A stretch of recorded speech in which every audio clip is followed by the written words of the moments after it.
అందరికి నమస్తే. మొన్నటిదాకా ఢిల్లీ పోయిండ్రు రేవంత్ రెడ్డి. ఈ క్యాబినెట్ మొత్తం మార్చి పడేయాలి. ఈళ్ళందరూ ఈయనని తీసేయాలి, ఆయనని తీసేయాలి, ఈయనని తీసేయాలి, వాళ్ళని తీసేయాలని ఏదో ప్రపోజల్ పెట్టిండ్రు. అవన్నీ లీకులు ఇచ్చిర్రు, పేపర్‌లో వార్తలు రాసిర్రు, వాళ్ళ టీవీలలో బ్రేకింగ్‌లు ఏసిర్రు. అన్నీ అయిపోయినాయి కదా! 4 రోజులు ఆల్మోస్ట్ 13 నాడు పోయి 14, 15, 16 నిన్నే వచ్చిండు. 17 నిన్నొచ్చింది. ఆహ్, అన్నీ జరిగినాయి. కాకపోతే ఢిల్లీకెళ్ళొచ్చిన వార్తనే ఒక షాకింగ్ న్యూస్ ఏందంటే, క్యాబినెట్ రీషఫ్లింగ్ అనేది లేదు. ఆల్మోస్ట్ వాళ్ళ ఆలోచన అదే ఉన్నట్టుంది. పార్టీలో ఢిల్లీ నుంచి వచ్చిన సమాచారం ఇది. రీషఫ్లింగ్ అంటే వీళ్ళందరిని మార్చడం. ఇప్పుడు కొంతమంది రేవంత్ రెడ్డి మార్చాలనుకున్నాడు కదా! కానీ ఆ మార్చుడు కుదరదు.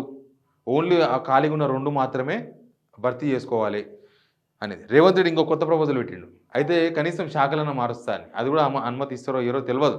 అంటే రేవంత్ రెడ్డి మీద వాళ్ళకి అంత విశ్వాసం లేదు. విశ్వాసం అంటే ఈయనకు ఫ్రీ హ్యాండ్ ఇస్తే ఇంకా దీన్ని గందరగోళం చేస్తారేమో అన్న ఒక అభిప్రాయం ఉన్నట్టుంది బహుశా ఢిల్లీ పార్టీల. కాబట్టి ఈయన అనుకున్నది ఇది కూడా జరగలే లాస్ట్‌కి. సరే అన్ని విషయాలు మాట్లాడదాం.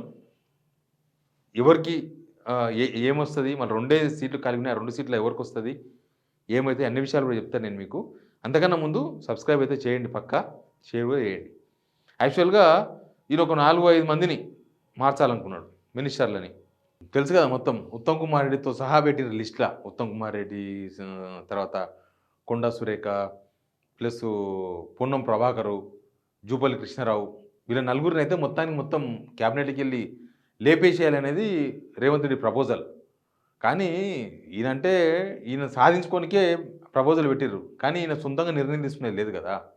ప్రాంతీయ పార్టీ అయితేనేమో అధ్యక్షుడు నిర్ణయం తీసుకుంటాడు. ఇక్కడనేమో మొత్తం ఢిల్లీసే. ఢిల్లీ వాళ్ళు ఏం చెప్తే గదే చేయాలి అంతే తప్ప నా సొంతంగా చేస్తా అంటే కుదరదు. మినిస్టర్లను కూడా తీసేయడం కాదు.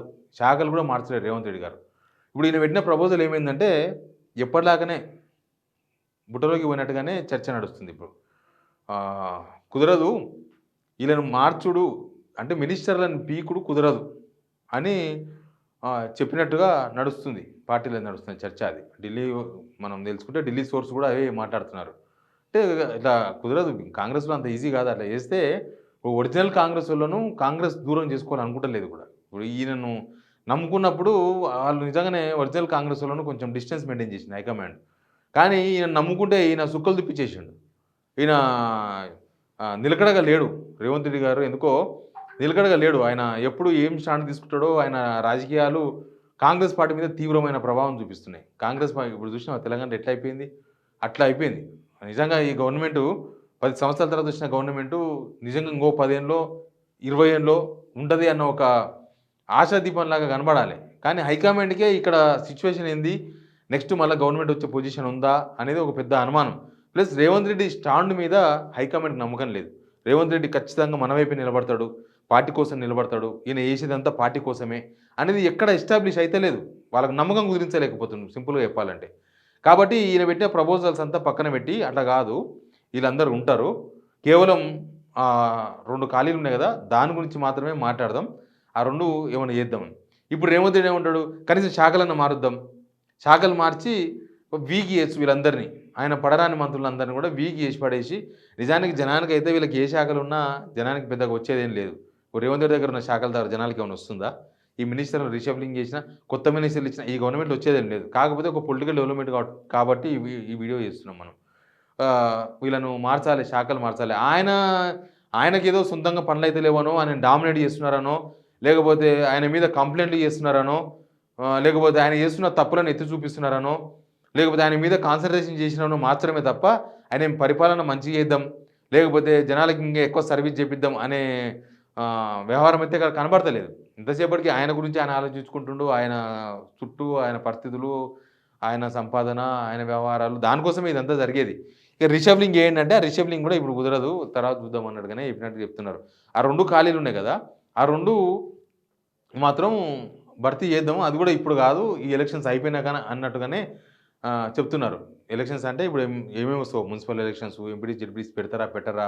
ఇట్లాంటివన్నీ ఎలక్షన్స్ అయిపోయిన తర్వాత చూసుకుందాం. ఇప్పటికేమొద్దు అని. ఒకవేళ ఇస్తే మాత్రం ఇద్దరికి ఒకటి బీసీ, ఒకటి రెడ్డికి ఇచ్చే అవకాశం ఉందనేది పార్టీలో నడుస్తుంది. ఎవరు రెడ్డి అంటే ఒక రాజగోపాల్ రెడ్డి ఒక ఆయన గట్టిగా పట్టిండు. ఆయనకు హైకమాండే చెప్పింది, వాళ్ళే ఇచ్చిన హామీ అనేది ఒకటి ఉంది. మరి ఆయనకిస్తే కోమటిరెడ్డి వెంకరెడ్డికి ఉంటదా? ఉండదా? అనేది కూడా క్లారిటీ లేదు. ఇద్దరు అన్నదమ్ములకి ఇస్తే కాంగ్రెస్‌లో మిగతా వాళ్ళు ఊరుకుంటారా? ఆశావాహులు చాలామంది ఉన్నారు కదా! వాళ్ళు ఊరుకుంటారా? ఇప్పటికే లంబాడాలకు మంత్రివర్గంలో చోటు లేదు. బీసీలలో యాదవులకు చోటు లేదు. లేకపోతే ఇంకొక సామాజిక వర్గం చోటు లేదు. ముదిరాజులకు చోటు లేదు. ఇట్లాంటివి చాలా చాలా ఇష్యూస్ ఉన్నాయి. కాబట్టి రాజగోపాల్ రెడ్డికి ఇచ్చే విషయం ఒకటి రెడ్డి అయితే రాజగోపాల్ రెడ్డి. లేకపోతే మల్రెడ్డి రంగారెడ్డి పేరు ఒకటి ఉంది. మల్రెడ్డి రంగారెడ్డి ఏంటంటే రంగారెడ్డి జిల్లా నుంచి ఎవరు లేరు.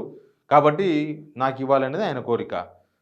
కాంగ్రెస్ ఏమో ఆల్రెడీ స్పీకర్ రంగారెడ్డి జిల్లాకి వెళ్ళి ఉన్నాడు కదా! స్పీకర్ గడ్డం ప్రసాద్ కుమార్. ఆల్రెడీ రంగారెడ్డి జిల్లా ప్రాతినిధ్యం ఉంది కదా! మళ్ళీ ఇంకొకరికి ఇవ్వాలా రంగారెడ్డి జిల్లాకి వెళ్ళి అనేది కాంగ్రెస్ పార్టీలో కొన్ని రోజులకెళ్ళి నడుస్తున్న చర్చ. ఇంకొకటి బీసీలకి ఇవ్వాలి. ఇంకా బీసీలకి ఇచ్చే విషయంలో మరి విజయశాంతి ఉన్నారు. లేకపోతే వేములవాడ ఎమ్మెల్యే ఉన్నాడు. ఆది శ్రీనివాస్ గారు ఉన్నారు. లేకపోతే ఇంకా దానం నాగేందర్ అడుగుతున్నాడు. దానం నాగేందర్ కూడా నాకు మంత్రి ఇయ్యాలి, ఎమ్మెల్సీ చేయండి, నేను ఇంకా పోటీ కూడా చేయ మళ్ళీ ఎలక్షన్స్లో, నాకు ఇదే లాస్ట్ ఛాన్స్, ఇంకా నాకు అదొకటి ఇస్తే చాలు అంటున్నాడు. ఇట్లా రకరకాల చర్చలు నడుస్తూనే ఉన్నాయి. కాకపోతే ఓవరాల్గా దీనిలో అర్థమైంది ఏంటంటే రేవంత్ రెడ్డి అంతకుముందు కూడా రేవంత్ రెడ్డి వీటిని మొత్తం తీసి పక్కన పడేసినారు. ఎమ్మెల్సీలు, మినిస్టర్లు ఇవన్నీ జరగలేదా? మనం చూసినాం కదా.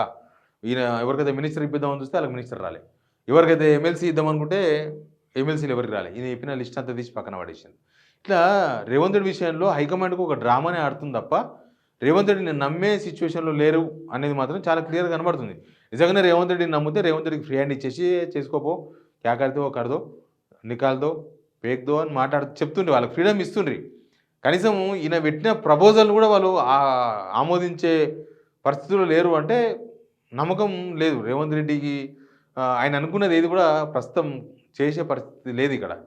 లేదు అంటే అది ఆయన చేసుకున్నదే, ఆయన చేసుకున్న పాపమే అది.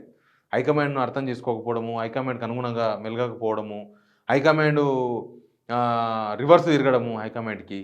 ఇంకా ఇట్లాంటివన్నీ చాలా చాలా విషయాలు ఉన్నాయి. ఇదంతా చెప్తే మళ్ళీ 2 సంవత్సరాల కథ అవుతుంది. ఎనీవే రాహుల్ గాంధీ విషయం, రేవంత్ రెడ్డి విషయంలో వీళ్ళు ఆడుతున్నది ఉత్త పైసల కోసం ఆడుతున్న డ్రామానే ఉండొచ్చు. ఇక్కడ నుంచి తెలంగాణకి వెళ్ళే డబ్బులు పోవాలి కదా. ఏదైనా కూడా తెలంగాణ నుంచే మూటలు పోవాల్సిందే తప్ప వేరే రాష్ట్రానికి వెళ్ళి పోయే అవకాశాలు లేవు. ఈడ కూడా ఎండే పోయింది ఆల్రెడీ.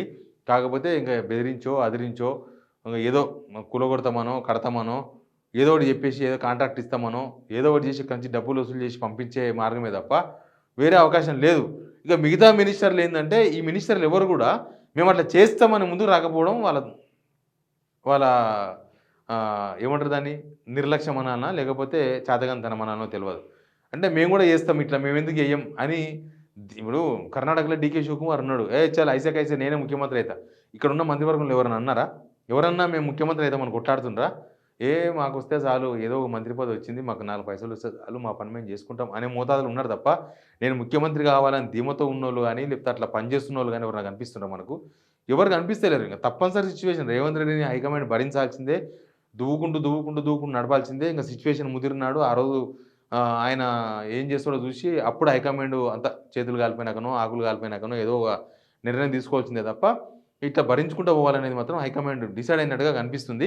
కానీ ఇప్పుడు మాత్రం రేవంత్ రెడ్డి ఏదైతే చేయాలనుకున్నాడో అది చేయలేకపోతుండ్రు. మినిస్టర్స్ను తీసేయాలి అని అనుకుంటే కుదరదు. ఇప్పుడు ఆయన తీసేయాలనుకున్న దానిలో ఉత్తమ్ కుమార్ రెడ్డి చాలా సీనియర్, హైకమాండ్కి చాలా దగ్గర. పొన్నం ప్రభాకర్ ఉద్యమకారుడు, పార్టీ కార్యకర్తగా పైకి వచ్చిన ఆయన. ఇక జూబల్ కృష్ణారావు ఓల్డ్ కాంగ్రెసే, అటు ఇటు చేస్తే. కొండా సురేఖ కూడా ఓల్డ్ కాంగ్రెసే, ఆమె ఆ పార్టీ పోయి వచ్చినా మళ్ళీ కాంగ్రెసే.